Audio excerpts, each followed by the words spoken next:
Hello my friends, John LaRuffa here with another Straight Up Solo, and in this episode we're going to look at the expansion specifically for Boonlake. We're going to look at the Artifacts expansion. I'm going to tell you specifically what this does from a solo perspective, how it interacts with the solo game, and then give you my thoughts. So let's go ahead and get started. Okay folks, and as usual, please like and subscribe to my YouTube channel if you haven't done so already. If you have, I do really appreciate that support. Thank you very much. So I'm not going to go into the gameplay of the main game because I actually have a solo video on that. You can look at my review, but I'm going to talk specifically about this board, how this new expansion interacts, what you get for it, etc. Okay, so the first thing, this board over here adds another track that you can move on if you fulfill a couple of conditions. Number one, if you move 3 or 4 spaces on the river track here by choosing the top 3 cards, you get to move your person this way or this way around the lake. And the reason you're doing that is the more you move them at any time in the game, you can return them back to this path start spot, and you'll get the reward that you're laying on. The longer you go out, the bigger and better the reward. And basically, this reward gives you things you're going to use in the game to kind of build up your engine and fill up the board, etc., do all that stuff. And this side is where you're going to focus on exchanging things for points. So this side is naturally a little bit better to deal with in the beginning, and then near the end of the game, or at least halfway through, you might divert to this side. The other thing that this expansion gives you are these artifact tiles. And these artifact tiles, like this one right here, you'll get to choose one of these before the game starts, and you get to unlock this when you take the development action to change your person over here into one of your canoe boat things from your track, okay? And when you do this, you lose one of these production gathering resources from your usual track in this game, and then you get to use it as a boat over here. And what's the difference? Well, the boat allows you to get some instantaneous rewards for landing on certain spots, but it also gives you the reward that's on the shore, okay? But the big reason you're going to do it is mostly because you want to get access to this artifact. Now, the way the artifact works is, at the end of every scoring round, you're going to add one of these vase tiles to this thing, and after you've acquired this, you get all the artifact, or all the vase tiles that come with it, and you're going to fill up these spots. And you can fill these up with vases at any time in the game. Once you fill the first 2, you get access to this top spot for the rest of the game. Once you fill the third one, then you get access to this. And these are double-sided, and they come with a variety of different bonuses. But basically what these are kind of, I would say, another way to get some type of reward in this game, very similar to the cards that you play throughout, okay? Now they're different, but they're basically the same kind of thing.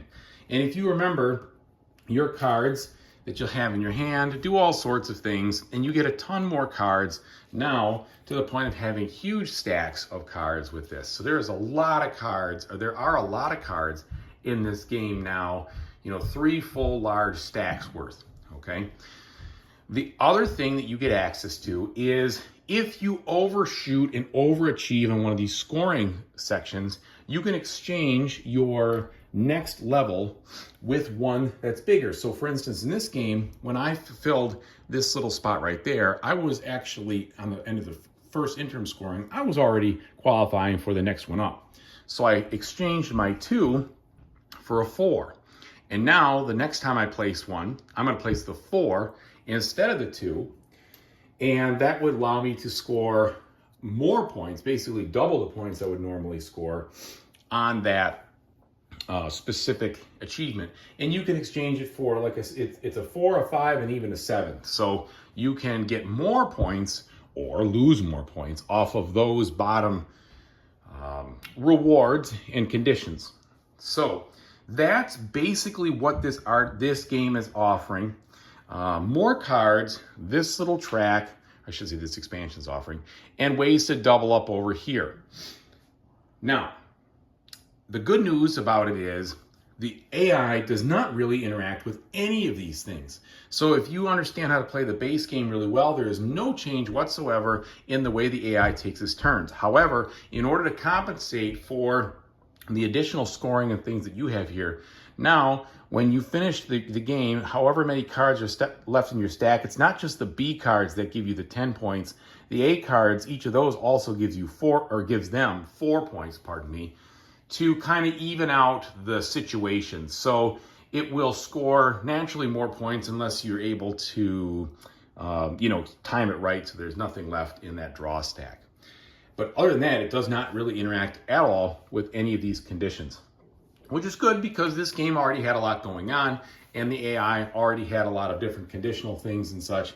So I'm glad that it didn't have to add other stuff there. But I would not say that the solo mode is diminished one bit with the AI not interacting with that. You still get all of the modules, so to speak. It's not like this is a modular one. You get all of the solo impact, or all the expansion impact, pardon me, playing the solo game, regardless. All right, so let me tell you what I think about it. So here's what I'm going to say about artifacts. First of all, I like Boonlake a lot. I think the gameplay choices and things that you're doing in this game are a lot of fun. I like the mechanics. I like the way the solo mode goes. Although it does, after you haven't played in a while, it takes a little bit to refresh yourself on the cadence. But, basically, once you get the game down, this game plays at a relatively quick clip and is still the same kind of fun that you remember it with the expansion now bolted on. The expansion does nothing dramatically different than what's in the base game. Like I said, it is almost more of the same, which some people like that a lot. It gives you some slightly different cards, some slightly different bonuses to take, some slightly different things to focus on, and it rewards the faster gameplay, i.e. going down the river faster by allowing you to also move on that lake tile. And I think that's good because that enhances your push to try for those bigger spaces. Now, the one thing is that in general, I've always found that playing the solo game is a major race anyway, because it seems like the solo bot, no matter what level you're playing on, is going to try to get down that river as fast as possible.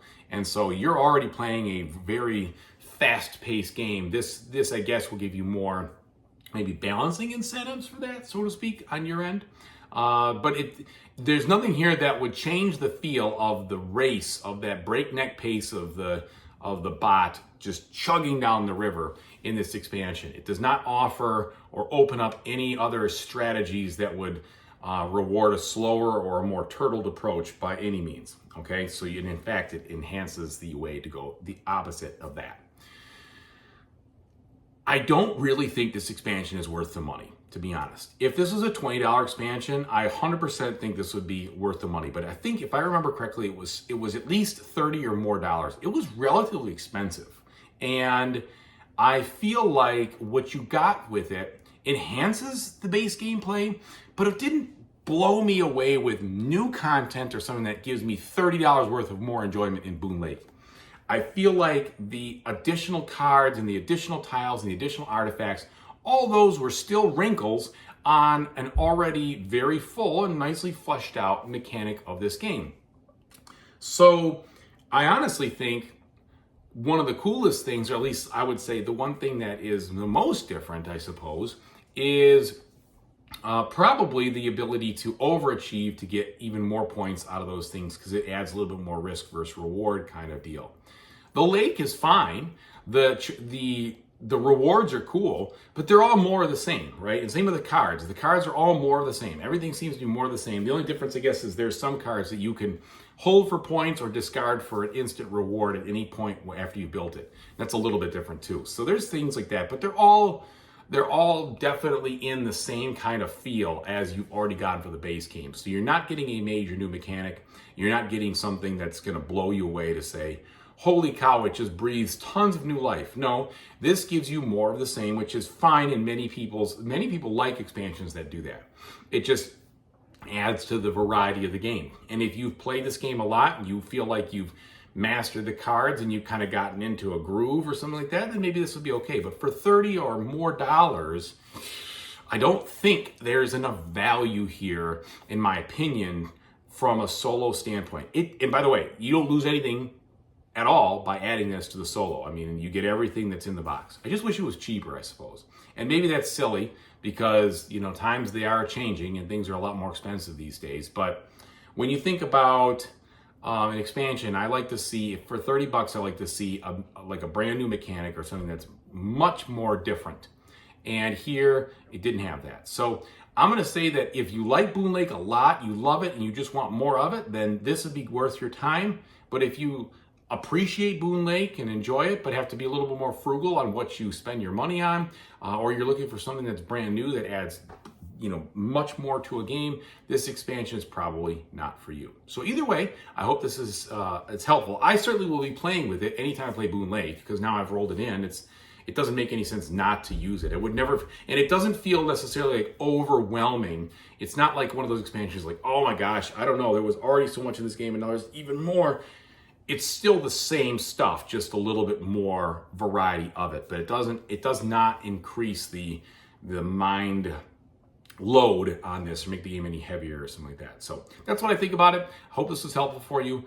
Thank you so much again for watching. And whatever you decide to do in the future, I really hope you have a fantastic time doing it. Take it easy, everybody.